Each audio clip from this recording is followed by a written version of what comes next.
Hey folks, hope you're all doing well and welcome back to the channel and happy long weekend. Labor Day long weekend. The last weekend of summer. Summer is gone. Not really. It's still pretty warm here actually and it's supposed to cool down the next couple of days, but still going to be pretty decent, I think. But for me, the only good thing about the fall and the winter, cuz I hate both, is NFL, baby.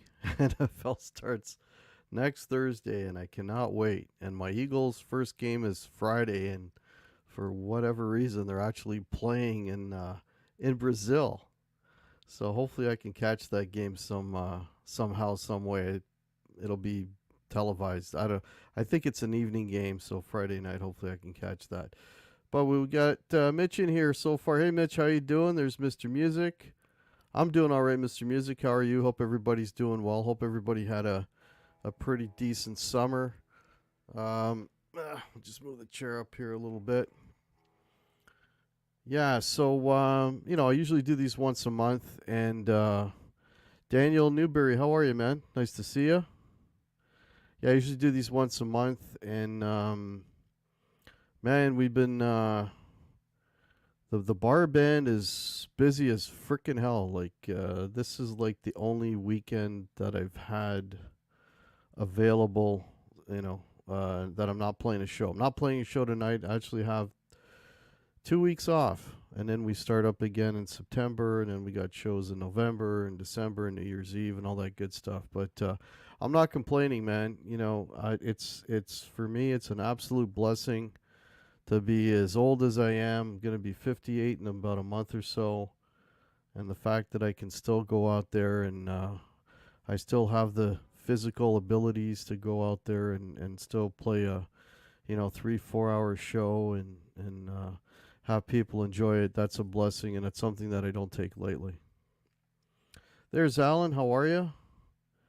Good, pal. I'm good. Caught the chat tonight. Missed your last one. Oh, no worries, Alan. Thanks for being here. Jay Miller, how you doing? Hey, hey, Mike Lehman, how are you? Nice to see you. Yeah, the Jay Miller. Yeah, that it was. I didn't even think about, like, for those of you that don't know, I did a show on Thursday. We did a Led Zeppelin deep cuts show, and I never really. I guess I didn't think it through enough because deep cuts are songs that you don't hear a lot, like on the radio and such. But I guess depending on where you are, like, depending on what part of the country, or if you're in the U.S. or you're in Canada, you got some more classic rock radio stations that play more Zeppelin and other classic rock radio stations. Like, where I'm based here in Toronto, all the songs that I mentioned in the deep cut show for me were deep cuts. But people were going, well, they play that song all the time here. I'm like, well, they don't play it here. So I never really thought that through. But I guess deep cuts for any band really depends on where you live and how many classic rock stations you have. And, they have Led Zeppelin hours, or, what do they call that? They always use a term for Led Zepp. Get the lead out hours or whatever. So yeah, they don't have a lot of that here. So, and honestly, I mean, I don't even listen to terrestrial radio anymore. I haven't for the longest time because I'm sick of hearing the same 5 songs from Zeppelin and the same 5 songs from the Stones and the same 5 songs from, pick your band, right? So, Russ Markart, nice to see you.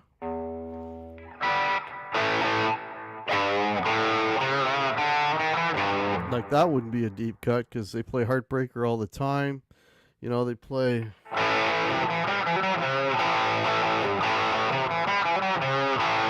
They play rock and roll all the time, and of course, Stairway to Heaven. Those are the songs that I hear all the time.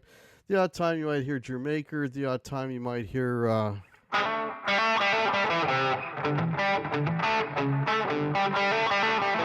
You might hear The Ocean, But the songs that I was picking, and they weren't played that often. Guitar Man 45, how are you? Yeah. Yeah, so check out that Led Zepp Deep Cuts. It's always a fun show. It was we hadn't. I think we missed. We skipped a month. I don't. Yeah, I think we only skipped 1 month. It was the month of July that I didn't do the show with Martin and Pete. You know, schedules and you know, and then Pete actually had COVID there, so there was a couple of things. But bless those guys, man. They're always ready to come back on when our schedules line up, and we got a show already planned for next month, and I think we're pretty solid till the end of the year. We've got some interesting topics coming up and such. So, Ken White, how are you, Mr. Music?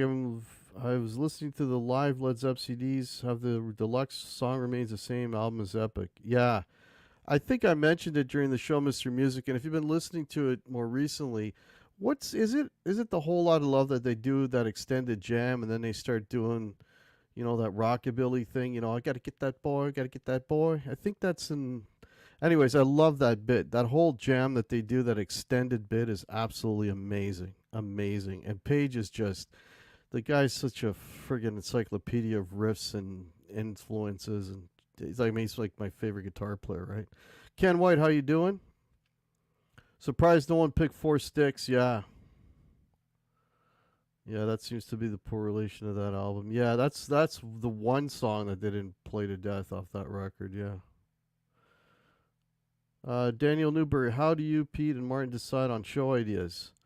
That's a good question. So yeah, we were kind of so what we did, and I set it up ahead of time. I said, guys, hang around for a few minutes afterwards. So I basically what I do is I just pitch a bunch of ideas, right? And keeping in mind, Pete's done a million shows, and Martin has done a million shows, and trying to come up with something that they aren't sick of talking about and that they find some interest in. Not so much Pete. Pete's a pretty easygoing guy. He'll go along with most things, but Martin, he's a little more picky about what he wants to do. So it takes a little bit of effort, but then they pitch in their own ideas, and then eventually we hammer a few things down, and I think we got four topics, so that's 4 months worth of shows, so that should more or less cover off the year. But that's how we do it. We just and we message each other back and forth with different ideas and things. So Papa Blue, how you doing? Ken's doing well. That's awesome. D Mad One, RJ, hey, yeah, long time no see, buddy. Hope you're doing well, man. Hope you're doing well. How the West Was Won is my favorite. Yeah, that's really cool. Yeah. Well, one of my deep cuts was the Riverside Blues, Traveling Riverside Blues off of the BBC sessions. I love that track. That's a really good song. Daniel's yeah, no, yes, I met. Yeah, Martin was what was it about? Shit, I can't remember now if it was last year. It might have been last year. Yeah, we met at a if you follow the channel, if you recall, I did a show on a Canadian band called Max Webster, which if you've never checked out, I highly suggest you do. They're a fantastic band. I did a show with Max Webster, and I had a gentleman, and his name escapes me right now, but he was the author of a book. He just wrote a visual sort of really nice book on Max Webster, and Martin invited me to his book launch, and this was at a downtown bar, and yeah, I met Martin for the first time, and Martin is a sweetheart of a guy. First thing he says, he comes up and gives me a big hug. Yeah, he's an awesome dude. So yeah, we have met in person, yeah. Spent the evening, had a couple of beers. I met Kim Mitchell. It was actually a really nice, really fun night. Paul Lou, how's it going, buddy? A few more bands from Canada to make Martin happy. Yeah. Yeah. Well, the thing is, when we talk about Canadian bands, it kind of alienates the U.S. audience because there's a lot of bands that were absolutely huge here in Canada and didn't really crack it in the U.S. The girl with the long, yeah, I was thinking about that. The girl, the Ellen with the long black wavy hair. Yeah, she had a. I should learn that riff. If I hear it, I can play it. It's not complicated. Yeah. But with my bar band, I always make a point of trying to include a lot of Canadian material. You know, the way we do it, we come up with our songs that we're gonna do. We do it very, diplomatically or democratically. That's the word I'm looking for. Where everybody kind of picks, and whenever it's my turn to pick, I always pick a Canadian band, because I like to. I mean, we play locally here anyway, so if I play a Canadian band, I know that people are going to know the song because, here anyways, the Canadian bands, they at least back in the day had a lot of airplay. So, but, here's off the top of my head, you want to hear some really good 70s rock with some nice pop elements to it. Check out a band called Trooper. And check out, should I forget the name of the record? It's basically their greatest hits. Check out Trooper Greatest Hits. You will not be disappointed. It's absolutely chock full of amazing music. Trooper Greatest Hits. Amazing band. I've seen them here. Seen them live, and guitar players always wore a baseball cap, always played a tobacco burst Les Paul, and he had the best freaking Les Paul tone. Amazing band. Trooper Greatest Hits. Do yourself a favor, check it out. The Hip is probably the best example of a band that's huge here but never broke the States or the rest of the world.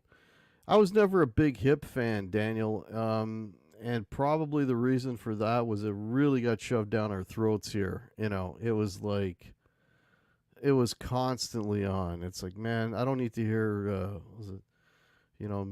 Drought Mississippi, like, or Road, any of those songs. It just, yeah. And we don't do any Tragically Hip for that reason. We're all like, my cover band, I guess we're all like kind of up to here with Tragically Hip.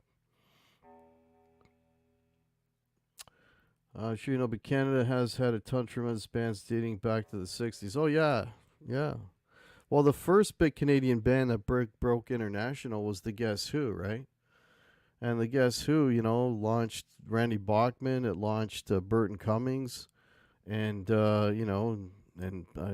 indirectly BTO, right? And kind of opened a door for other bands that came behind them in the early '70s. Like Rush. Rush opened up a lot of. Opened up the U.S. to a lot of Canadian bands too. After Rush, you had Triumph and so on. What Guess Who songs do you guys play? Well, we don't do any Guess Who stuff. We don't do any Guess Who stuff, Mr. Music. Love Trooper. It's a shame they're only known for Raise a Little Hell. Funny enough, Ken, that was my last contribution to the cover band. Was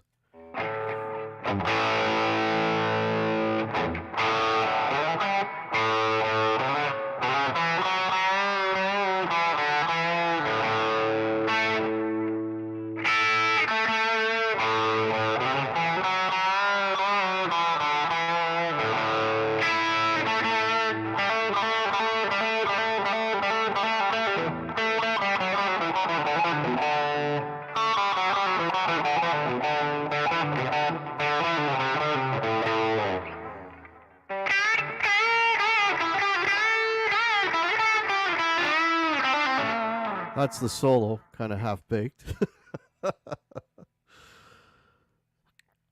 Hot shots. Thank you, Mike. Yeah, and welcome, Mike. Yeah, Hot Shots. That's the.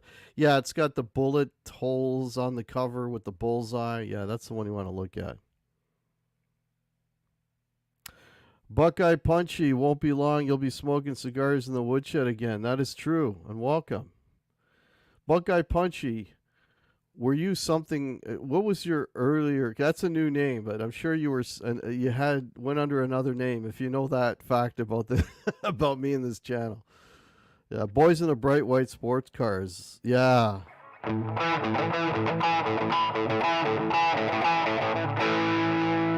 Boys in the bright white sports cars, raising their arms in the air. Who do they think they are? They get that car. Yeah, I used to do that song with another band. Oh God, I've been in a few. Another band, yeah, about oh God, I don't know, 10 years ago at this point. Frank Marino is what got me into listening to Canadian. Yes, yeah, the Mad One, yeah, man. Frank Marino is a friggin' monster. Had an Olive series, nice. Yeah, Buckeye Punchy. I love Oliva cigars, man. But man, I'm sure. I don't know if you're from the U.S. What you pay for a cigars is about a third what I pay. Like a cigar like that for me would probably be in the neighborhood of about $30. So I don't smoke a lot of those. Trooper song, Roller Rink. It's their heaviest song. Actually, I don't know that song, Dan Goche. And welcome, Dan Goche. Dwight, how are you, man?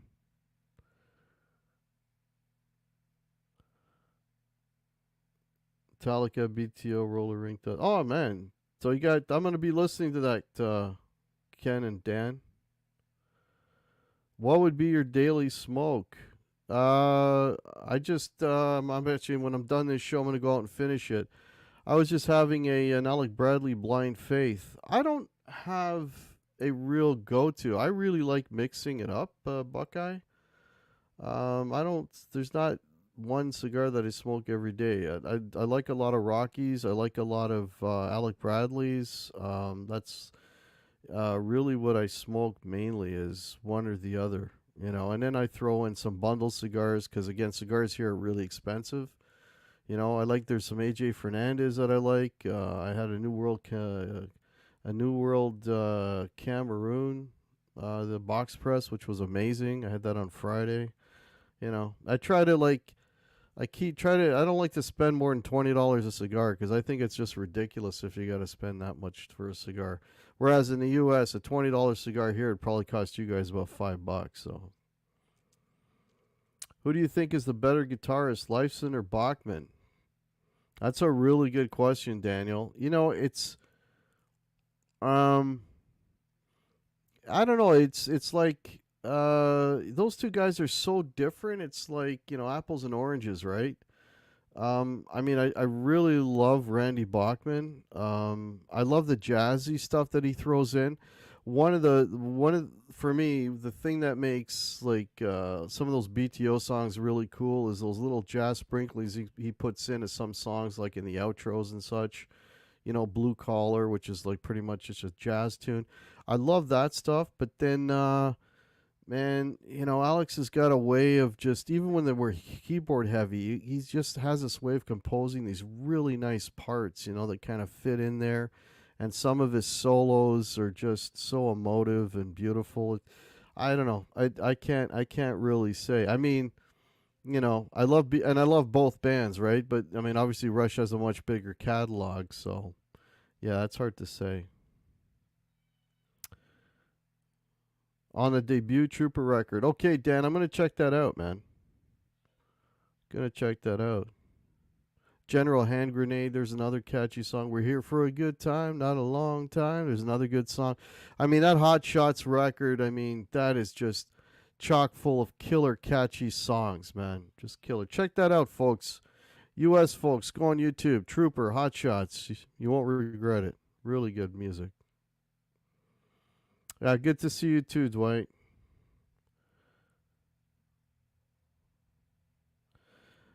Yeah, you're right about that, Ken. Like, you know, shit, raise a little hell, right? They got that offbeat, like, raise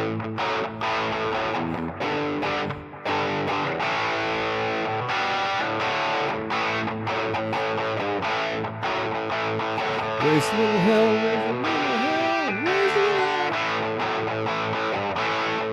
hell. Like they're throwing that Jeep. I'm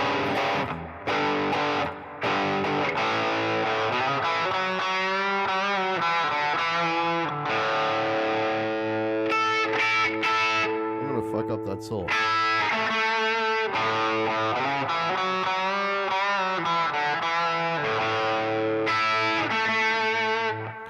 Just that little offbeat, like before it goes into it, is really cool. Ain't seen nothing yet. That rhythm guitar, yeah, is very, very cool. Yeah, that's like an acoustic guitar. They would do that a lot. Alex 2112, welcome. Yeah, BTO did that a lot. They would double the electric guitar with like an acoustic underneath it. They did that a lot. If you listen to even Roll On Down the Highway, you hear that acoustic guitar underneath, and the acoustic guitar is always playing a little, like a little fuller chord, maybe adding a little tail to the chords here and there. Kind of makes it sound really cool. Dan, yeah, Street Heart. Yeah, there's another band. Yeah, it was. I'm not so. It's never so big into Street Heart. I mean, they had Hollywood, and then it was one of their hits, and then they did a cover of the Stones, Under My Thumb. Yeah, I was never big into Street Heart. They're from. I think they're from Calgary. I could be wrong. I think they're from out west. Remember when you, Pete, did the favorite Alex solos, and you picked Analog Kid, which I agree is one of his best, just for explosive. Yeah, Analog Kid, man. It's like holy shit. Yeah, Alex is a beast. Yeah. The most untrooper song must be Round We Go. It could be uh, LRB or something. Harlequin. Oh, Harlequin. Yeah, Innocence. That was the big song from Harlequin. Dun-dun-dun, dun-dun-dun-dun-dun-dun-dun-dun. That's a really good song. Yeah, I don't know much. Honestly, I don't know much about Harlequin outside of that. There's another really good Canadian band. It's actually called Toronto, and the singer was Holly Woods. So, but they had some really good songs too. There was a lot of good. I'm not blowing smoke here because I'm Canadian and I'm from Toronto, but man, there was a shit ton of really good Canadian music back in the day. And then there was Anvil, metal on metal. Yeah. It's the only song I know of Anvil's. I'll get a funny story about Anvil. I'm walking out of a restaurant, and in walks the drummer from Anvil. And I said, hey, man. Because that was around the time that their movie came out. This is Anvil, or whatever it's called. So I go, hey, man, big fan. He's like, oh, thanks, man. Shook his hand. I met the drummer from Anvil. Little River Band. Oh, killer, man. Time for cool change. Yeah, I like that. I love yacht rock. I mean, I'm the first to admit it. I love yacht rock. Yeah, I think they would fall in that category. Yeah, that's a beautiful song, Cool Change. That's probably the only song I know of. There's no, they had another hit too, didn't they? Little River Band. There was a couple of tunes. Oh, Mr. Music's checking out Trooper. Yeah, man. I'm sure they will end up on your Spotify list, dude. By The Hunt. The Hunt. Yeah, where did I hear that band name come up? Yeah, they're Canadian, right? Yeah. Somebody mentioned that on another show. I don't know. Might have been the Contrarian. I've been on the Contrarians. I've done 2 Contrarian shows too. I might be doing more stuff with Grant too, so look out for that. Grant's an awesome dude, and he's asked me to come on his thing, and probably doing some more with him. But I might have been on Grant's show or another show. I don't know where the hell I heard that mention. The Hunt. It's on somebody's show. And that's the great thing about YouTube, man. You discover all this new music, or not even new, like old stuff that you didn't know about. So it's a really good resource for for music that you haven't heard before. Keep coming on with Grant. Those shows are a blast. Yeah, thanks, Dan. Yeah, if he invites me again, what we did. Actually, funny enough, I did a Zeppelin show with Grant the first time, and then the second one was like bands or versions of bands that only put out one record, and you hope they'd done more. That's only 2. The second time it was only myself and Pete, not Pete Pardo, the other Pete, and Grant. So we did it with like 3 of us. So it was kind of fun.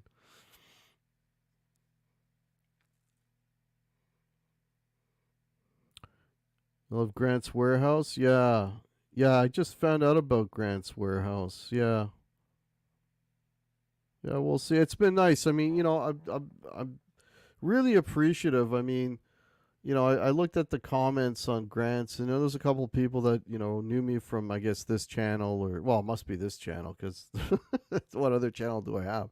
But it was nice to see nice comments like, "Hey, man, it's nice to have Hack there. You should have Hack more often." And that always feels good, man. I mean, I've been doing this so many years, and it's nice that people dig what I do, and it always feels good. Is that my RO? Yes. This is it. This is my RO. This is the holy grail for me. This is the guitar that they're going to have to bury me with, man. And this is the guitar that never leaves my house. Pete and Grant did a Hunt album. Okay, that's what it is. All right, I got to check out the Hunt, Dan. Thanks for that. Yeah, this guitar never leaves my house. So I do a thing where I like to use everything I have, right? I mean, and I'm not saying this to be proud that I'm proud of it or anything, because for me it's ridiculous and I gotta sell stuff. But I'm up to 15 guitars, okay? So I'm not saying that to brag or to be proud, because I'm actually embarrassed by it, because I do need to get rid of some stuff. But my whole thing is, if I don't use it, I sell it, right? So I try to use everything I have. So, every guitar I have, I gig with. But there's a couple that will never leave my house. So this is one of them. And then I have a 339 that you've probably seen, that's like a black satin finish. A 339, for those of you that aren't guitar players or don't know, if you know the Chuck Berry guitar, that's called a 335. I have like a smaller version of that. It's just a little bigger than this, but it looks exactly the same. Those two guitars no longer leave my house. But everything else I use, like I'm playing about an hour and a half north of here in about 2 weeks. And I'm going to take my Fender Telecaster, the regular Telecaster, the American with the single coils, because I have a Mexican with humbuckers, which I've used already, I think 3 times this year. So anyway, my point is, I try to use everything that I have. I don't just want to be one of these guys that, buys guitars and sticks it in a corner and just looks at it. I don't want to be that guy. Helix and Aaron are also 2 good Canadian bands. Yeah, I've seen Helix live, actually, Mike. Grant comes on the C Tranquility program a little bit now. Oh, cool. Dan's crossing over to that. Really glad you joined us in Grant's Rock Weekend. But yeah, I don't know much about Ken. I don't know much about his. I mean, I didn't even know he had his own channel. I thought he was just a Contrarians guy. But let me know, like, how often he does that. If he does that like every week or whatever. Because if I'm available, I'll pop in there again. Yeah, it's nice to see you guys again. Office Centurion, another Canadian. That band I've never heard of, Dan. Grant does listening parties on Sunday nights. I still don't get how he gets away with playing full songs on YouTube without getting. Oh, he gets copyright claims. Jay, he must. Especially if you're playing the original source material, you will definitely get one. I mean, if you've seen my live shows, I'll start playing licks like I'll start playing licks of songs. Speaking of Rush,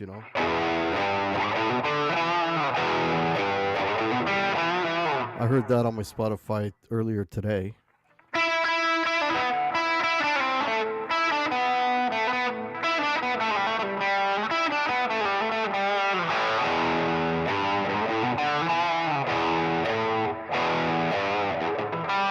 Of course, I'm mucking it up. But I got to be sure that I don't play a lot of the riff, because I've gotten copyright strikes on just playing riffs. Believe that. And it's happened more often than you would think. So T and Grant, is those guys came through for the fans because you and I have been talking the Hunt for months. Oh, okay. So they're talking about bands you guys have been mentioning. He's been doing a series on Grand Funk. Yeah, when I was I did catch one of them, Mr. Music, and he was talking about Grand Funk. Now, I am definitely not the biggest Grand Funk fan. That being said, I did see Grand Funk, and I mentioned it in that chat. I was fortunate enough to see Grand Funk play at a casino, I don't know, about an hour and a half north of me. And Bruce Kulick was the guitar player at the time. And now he's retired from Grand Funk, but then he was. And I was fortunate enough to spend some time with Bruce Kulick. Was hung out with him. Was up in his hotel suite. I played his stage, played guitar. I didn't buy the guitar, but I played it for a minute.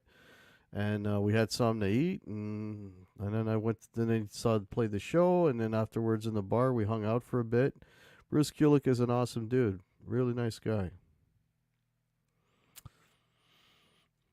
Okay, taking our suggestions to heart and spreading the word. Yeah, that's cool.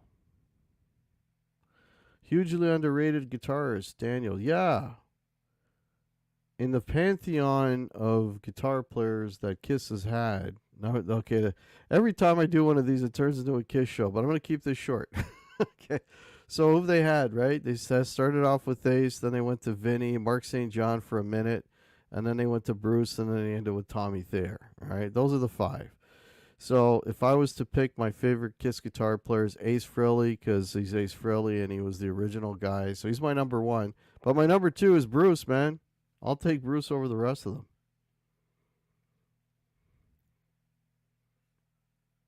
But oh, Jason, welcome. Thanks for hanging out.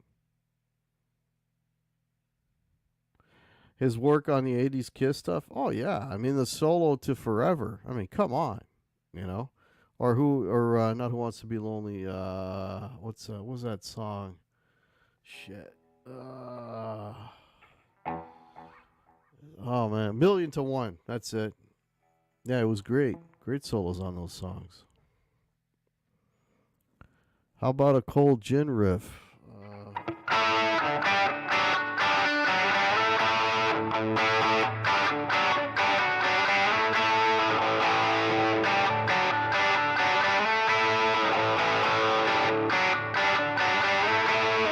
There you go.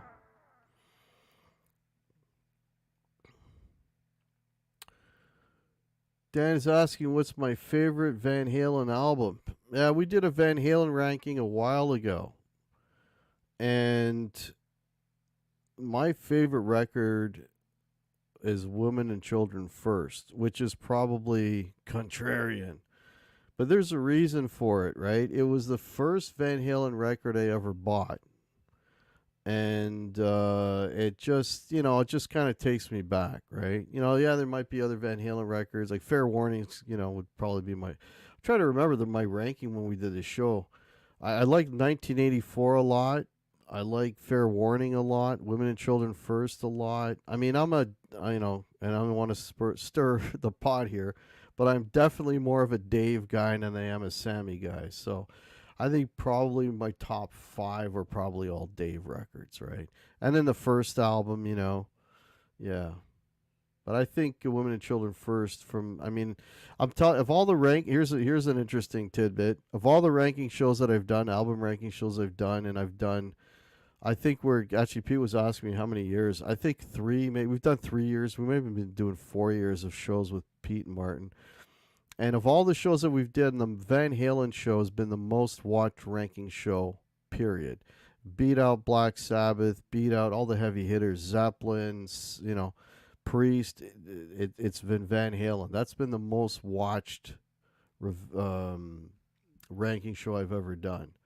And if I remember correctly, I think Women and Children First was my favorite.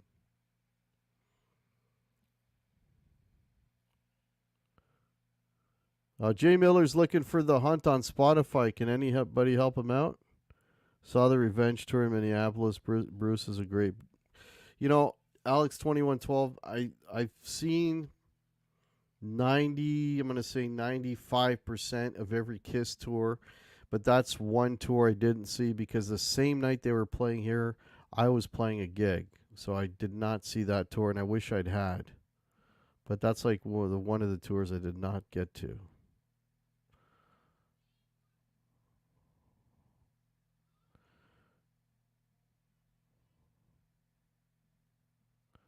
kicks major ass. Oh yeah, for sure, Dan. Is Spectre still your favorite BOC album? Um, I'll be honest with you, Ken. You know, I haven't listened to any Blue Oyster Cult since that show. A lot of times, you know, in preparing for one of those ranking shows like Blue Oyster Cult, and I fully admitted it on the show. I was never a Blue Oyster Cult guy, and that show kind of was my entrance into that band. So I listened to a shit ton of Blue Oyster Cult for probably like 2 months. Going through the entire catalog, and then what I do is a rough ranking, and then I'll listen to it again, and then things change, and then I actually listen to it a third time, and then things change again, and then I kind of solidify my list, and then so you're looking at hours and hours and hours of listening to a band. And usually once we finish one of those shows, the absolute last thing I want to hear is that band. So I have not listened to Blue Oyster Cult since that show. So I mean, if that's what I said it was, it probably still is. And that's why when people ask me, like what's your favorite disc record, I don't remember, because I probably haven't listened to that band since I've done that show, because it's like overload on that one particular band. Check out the band Birth, the worst album covers you can imagine, but the music is great. Birth Control. Okay. Excellent music. Hey guys, watch my recommend an album to review. I did one on Thursday. It's gotten pretty low views. Yeah, check out that show. I do it every Thursday, 7 o'clock. And if you haven't seen that show, what I do is basically people recommend albums to me to check out, and the records that the criteria is it has to be an album that or a band that I haven't already talked about on the show, right? So recommend something and it's one album's worth of material. I'm not going to listen to double albums. I mean, I do this weekly, right? So, but if you got an album or something you'd like me to listen to, in the comments, throw it in. And then I like to have a selection of, at least 5, 6 or more albums. And then I'll go through them. And then I'll listen to, the suggestions. And I'll be honest with you. If it's a record that I can't even get through the first 5 minutes, I'm not going to do a review on it, because it's just going to be me saying I don't get it. It doesn't work for me, and that's not a really good review. I mean, that's not useful for anybody. So it has to be something that I somewhat like, or that I can at least like enough that I can get through the whole thing. And then I do, I usually try to keep them down about 10 minutes, and I just go through, talk about the band, whatever I can find on the band. Talk about, and then just go through track by track and do a quick one. So the last one I did was on a 38 Special. The record was Special Forces, it was called, Special something. Anyways, but that was a really good record. I've always liked 38 Special.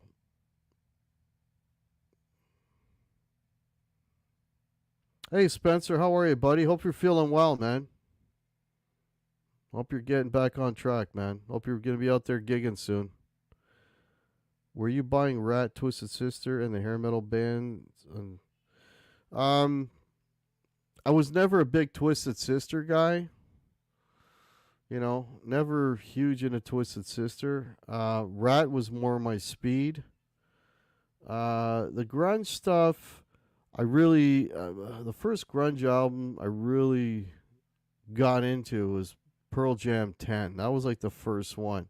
And I was in a band at the time, and we used to do Even Flow, and I think we used to do Alive. Those two songs off of that record. I really dug that record. That was like and then from there I went into Soundgarden. I got into Soundgarden. So at the time, the Super Unknown album was out, and then I kind of went backwards on Soundgarden and got into the previous records, Rusty Cage. I actually love Rusty Cage, So yeah, but I mean, it was heavy rock. I mean, Nirvana, they were on the radio all the time. Their stuff was catchy and stuff, but we never covered any of their stuff. We did. We used to cover Soundgarden. We used to cover Pearl Jam, because for me that was just straight rock, man. I mean, call it grunge, whatever. I mean, it's just good rock records, really. Is mac and cheese really Canada's national dish? I don't know, Alan. Ketchup chips. Yeah, I love ketchup chips. LG Base, hey man, welcome.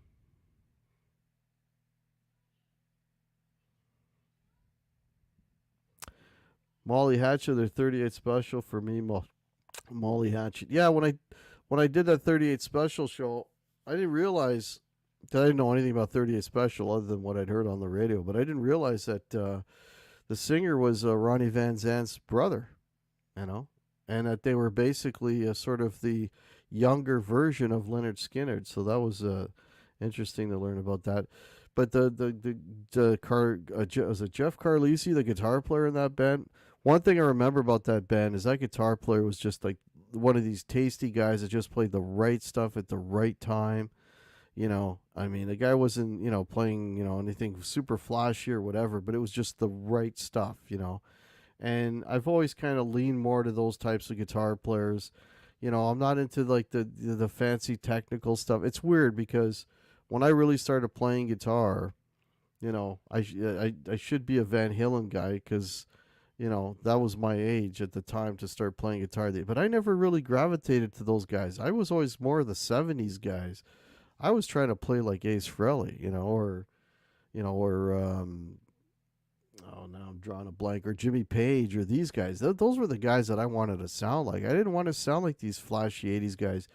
And honestly, I don't have the chops for it, and I never tried to get the chops for it. And I've always been like, all my stuff is always kind of blues based rock stuff.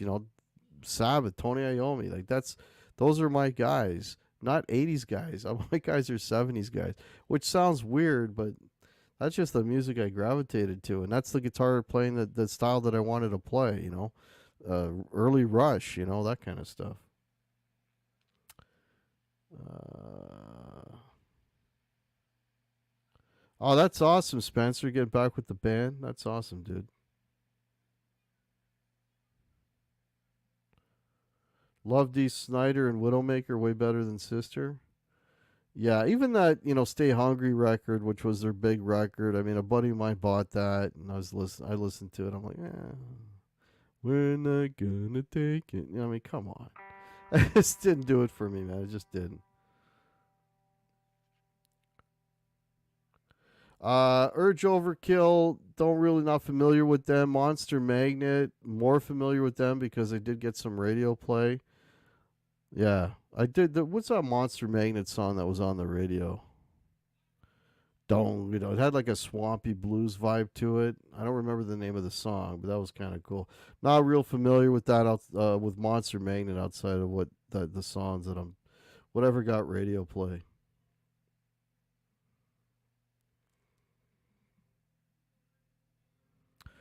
Yeah, Jason, it was let's play rock and we're Doc Martens and plaid. I mean, it's still rock. Alice in Chains, that was another big one.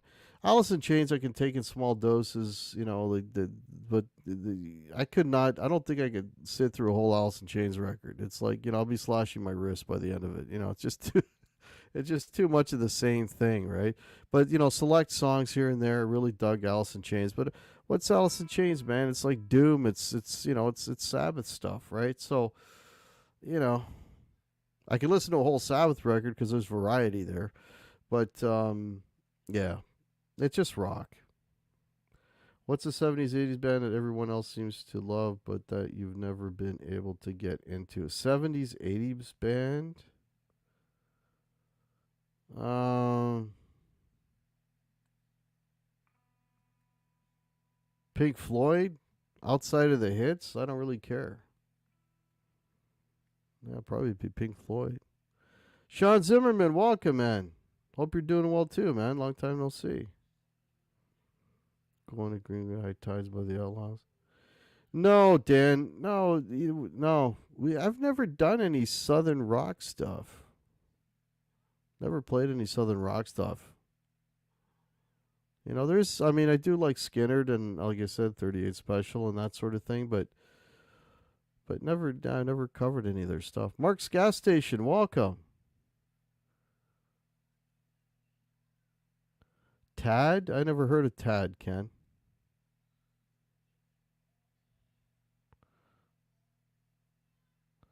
When MTV came out, Alex 2112, yeah, it became all the 80s stuff. Yeah. Space Lord. Thank you, Spencer. Space Lord, motherfucker. Don't. Yeah, I remember that song. Facelift is where it's at. Never heard of Facelift. Hey, Dark Wizard. How are you, man? Good afternoon to you, too, or good evening. Yeah, good afternoon. A little past that. Chains is dominating the radio post Nirvana. Yeah, I'm not a fan of Counting Crows. I had to learn a Blind Melon song. I filled in for a band at a bar gig, and what's that? I don't even know the name of the song, but the one with the little girl in a bumblebee suit, whatever. I had to learn how to play that. I actually had to learn how to play some Counting Crows. I had to fill in for a guy in a band that was just doing '90s material, so I had to learn all these '90s songs, right? Yeah, that was. So there was a Blind Melon, there was a Counting Crows. I don't think they did any Alice in Chains or Nirvana, but yeah, yeah, yeah. Rest in peace, Chris. Yeah, and the singer from Alice in Chains. Drawing a blank on his name. Oh, King's X. There's a band. Yeah, yeah. There's a band. Yeah, they were always under the radar, eh? You know. But Dogman, that's a great record.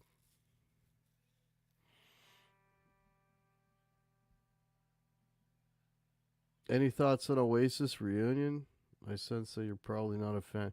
Well, I had to learn how to play Wonderwall for that '90s gig that I mentioned earlier. Um, I don't know. I'm not. I'm not a. I was never a big Oasis fan. Yeah, it's neither here nor there for me. I mean, I don't hate them. I don't love them. I just don't care. you know. Yeah. Yeah. I just don't care. I do like the haircut though. The haircut looks kind of cool. Angsty thing of the grunge. Phil, it was very negative and downbeat. For me, the best hard rock album released during that whole period. Yeah, Coverdale Page. That was a good record. That was a good record. Unfortunately, it was just the one, but that was a good record. Yeah. Alice first record, more metal. Oh, okay, Sean. There you go. For those of you that check out Facelift, Alice's first record, Alice in Chains. Galactic Cowboys. I don't know that band. Remember a band called the Screaming Cheetah Wheelies? We used to cover their song. Can't remember what the hell it was called, but it was intense. It was fun as hell to play. No Rain, that's it, Daniel. Yeah. Do do do do. Do do do do. Yeah, it's all kind of happy and shit. And then again, then the guy commits suicide. I think he had some issues. Poor guy. Like Molly Hatchet, yeah. Got a nice conversation going. Thanks, guys, for popping in. Much appreciated. Whenever I do these things, I'm like, oh, it's a long weekend. I don't know if anybody's going to be around. We got 25 folks in here. Always fun to chat with you folks. I love doing these once a month, just one on ones. And you guys got me talking a lot, so I'm not playing guitar, which is good. Gets my night off. So this is very cool.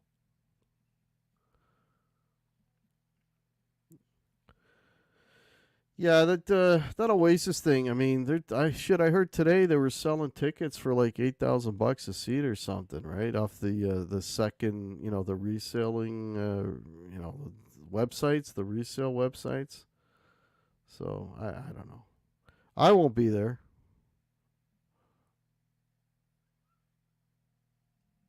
Yeah, I just remember Alex. These guys are just assholes, right? They were rude, right? To everybody. Not just between the two of them. They were just dicks. And then all of a sudden, all is forgiven and they're beloved, and now they're gonna do a tour, right? It's like, I don't know. We got short memories, man. I remember them being rude. Shit, I saw a clip today when they were receiving an award and some Brit award. And Michael Hutchins was giving the award to them, and he was a fan. Michael Hutchins, who's passed away from NXS. And Noel gets on the Noel Gallagher gets on the mic and says, I don't appreciate getting my award from a has been. And there's Michael Hutchins like 5 feet away from him. Like that's a major dick move, And then all of a sudden he's like, like I don't know. I just don't get it, man. It's like all of a sudden, oh, they're beloved and everything's forgotten.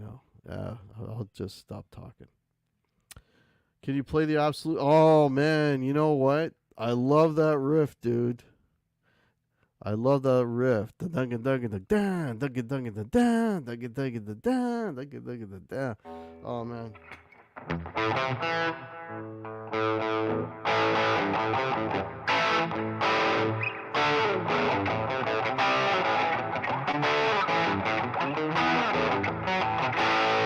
Something like that.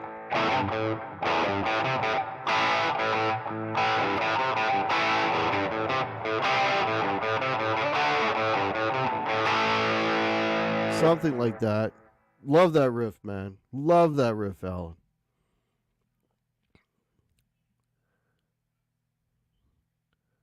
Few bars of Never Say Die.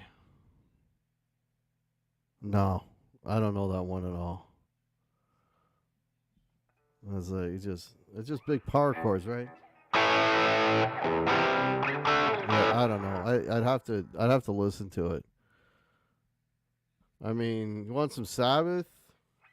I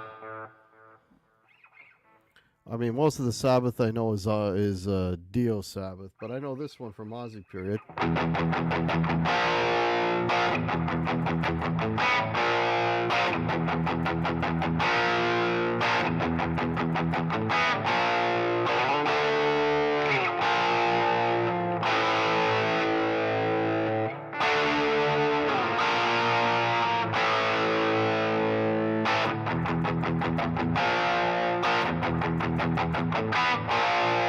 Or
there you go. There's some Sabbath for you. It's all I can remember at the moment.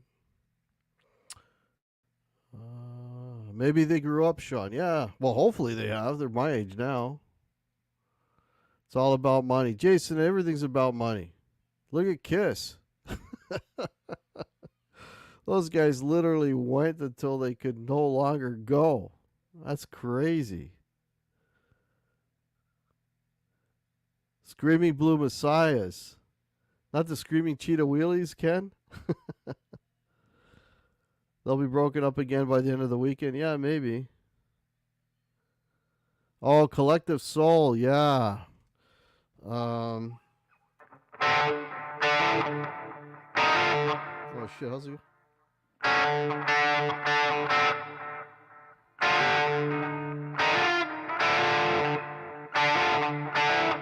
Oh, shit. I forgot how to play down, down, down, down, down, down, down, yeah. What's that? Shine. I used to know how to play that.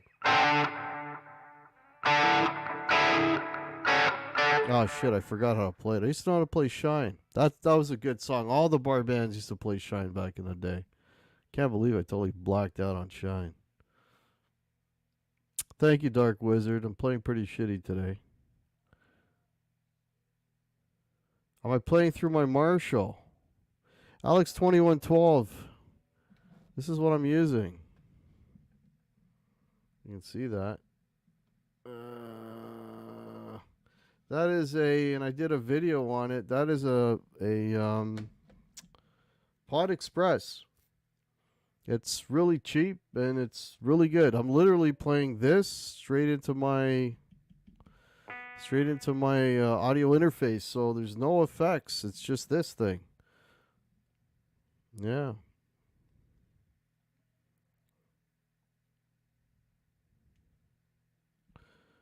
Ken never got into the 90s bands. Yeah, I get that.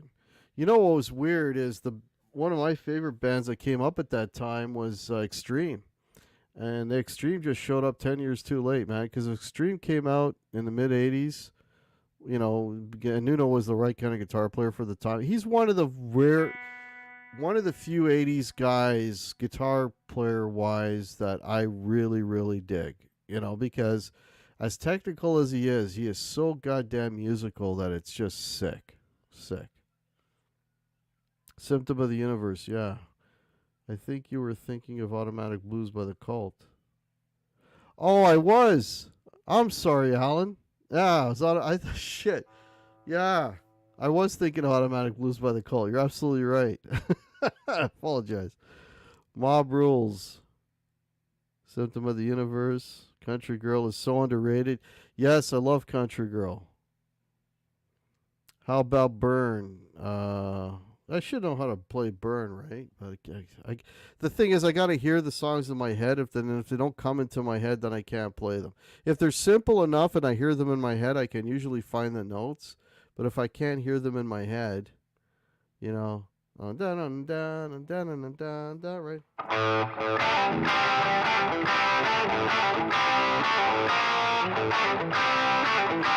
Is it something like that? Something like that, right? But now I'd have to have the record to sort of fine tune it, right? Neon Nights. I never learned the riff to Neon Nights. I don't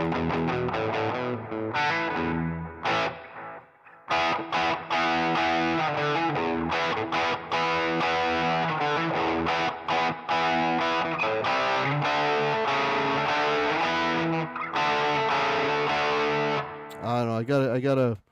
Yeah, I don't know Neon Nights. I'm guessing now. Burr released Images and Words. Dream Theater. Never really got into Dream Theater. Never got into that band. That's another one I never got into. What do you think of the idea of floating around at the Sabbath lineup, including Bill Ward?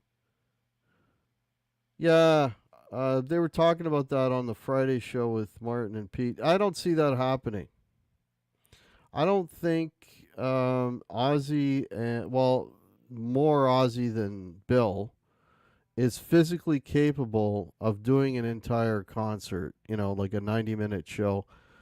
I just don't see it, you know. I mean, if you remember, what was it? Ozzy, didn't he open some, was it at the Super Bowl or some event not too long ago? And I mean, the guy can't even stand on his own power, and his voice was, I think he might have even been lip syncing. So, you know, yeah, I don't see that happening. I don't see that happening. Oh, thank you, Alex.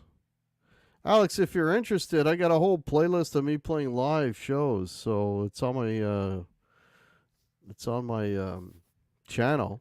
You know, hear me playing some live shows. Playing all kinds of covers, better than I am right now.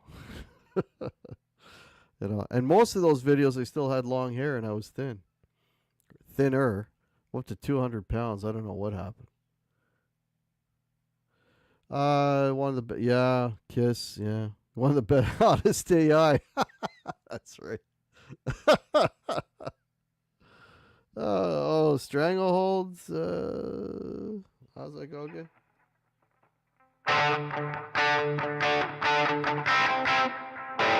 That's it.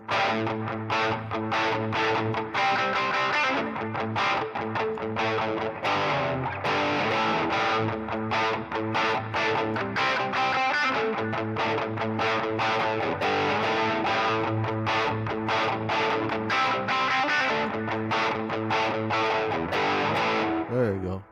That's all I know. Only an ABBA and Roger Waters won't seem to come back for the money. Yeah. Or Rush. Rush did it the right way.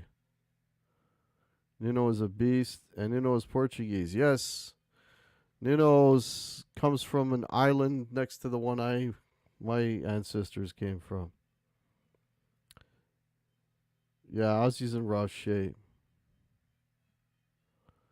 Never seen Ozzy live. I've never seen him. I've never seen him live either. Well, there's a video where Ozzy's cooking breakfast somewhere. Jay, I've seen that. I saw Sabbath on the End tour, and it was probably the worst show I've ever seen. You know, because the band sounded great, and Ozzy was there, but he must have been singing with another band because the lyrics were right, but he was never in the same key as the rest of the band. It was absolutely horrible. It was horrible. The whole night I'm listening to Ozzy completely out of key. Like it hurt my ears.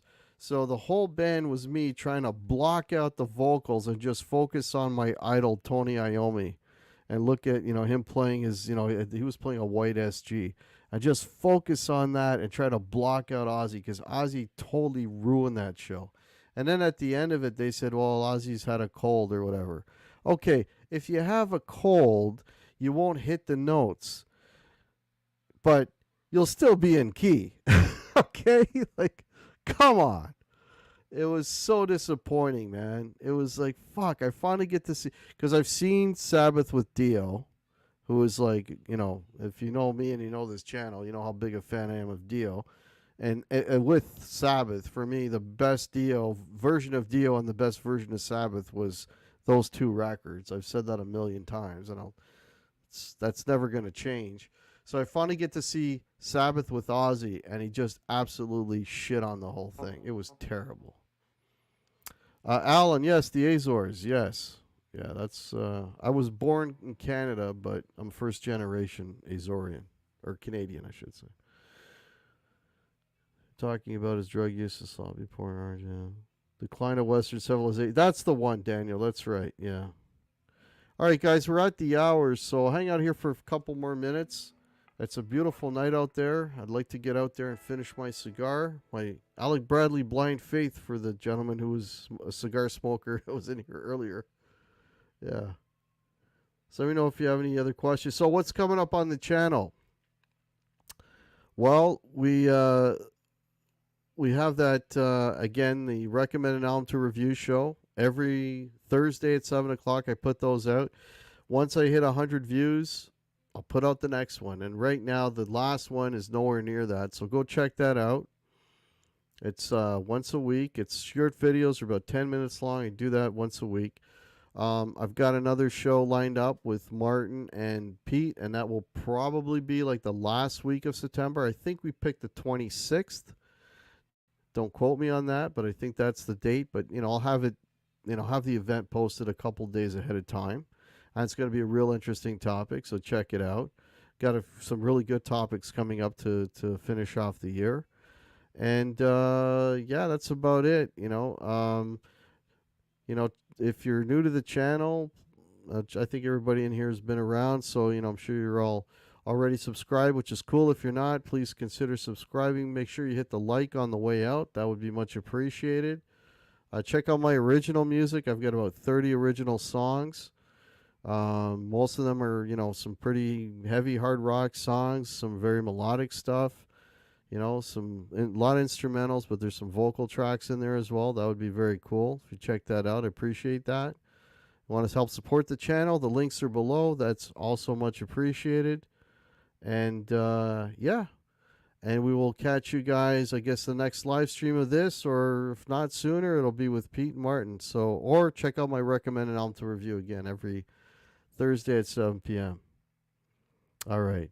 Okay, you guys absolutely rock. Thank you so much for hanging out. You guys don't know how much this means to me. I absolutely love doing these things once a month and having you guys in here one-on-one. Very, very cool.